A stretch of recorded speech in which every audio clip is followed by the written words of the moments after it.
Hi, this is Lori, and welcome to my series on building robots. This is part 4 of the SunFounder PiCar kit. In this episode, we'll get the servos configured and finish the front end of the car. So we'll get all the car put together.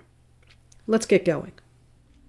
All right, before running the script to configure the servos, I'm going to go ahead and, well, we need to SSH into our Pi. After the reboot. At least that's what I found I had to do. Maybe you don't always have to. I don't know. Didn't say to do that, but I found that I needed to. Alright. Probably should have picked a simpler password. There we go. Okay, I'm in it again. And just put working directory. Okay, great. And I'm going to go ahead and run the Raspberry config to make sure this I2C is enabled. It says if you have a problem, do that. And I'm just going to figure, let's just go do it right now. Alright, so it says to go down to this interface options and then to pick I2C. So there we go. And I'll just press enter. And it says would you like it to be enabled? And yeah, I would. So I'll just tab over to the yes and say yes. Okay, I think it wasn't enabled before.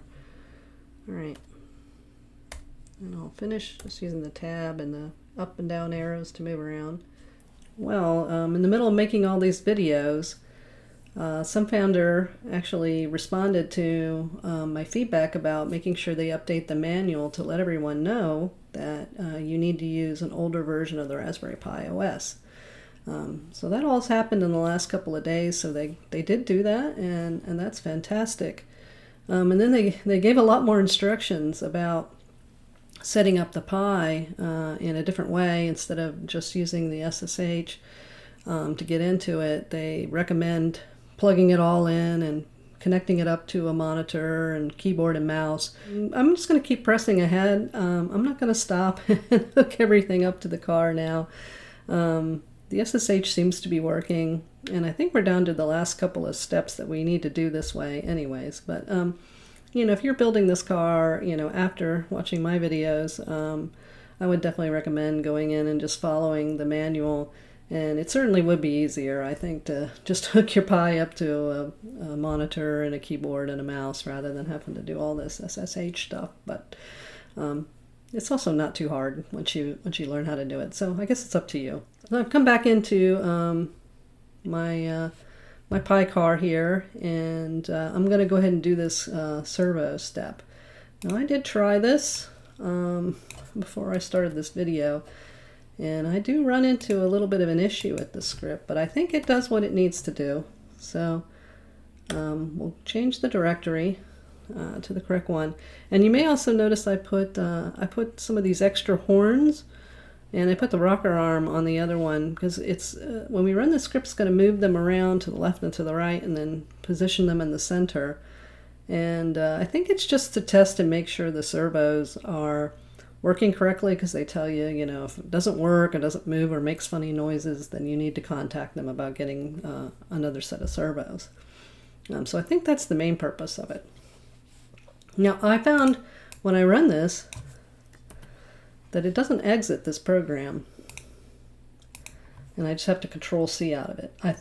I'm hoping that's okay. So anyways, we'll paste that in, and I'm going to hold this up here so we can see it. And maybe move my hand so you can see the other ones. And it should move. Yeah. So they all three move, so I think they're working. And they are centered at the 90-degree point, I guess. Now with the servos configured, we'll go ahead and mount the steering servo into its position. And here are the parts that we'll need for that. And here's what it should look like when you get it all done. Now we need to attach the rocker arm to the steering servo. So we'll put that on right there. And I actually forgot to put a screw on, so I had to go back and add that later. Now we're going to mount the front wheels.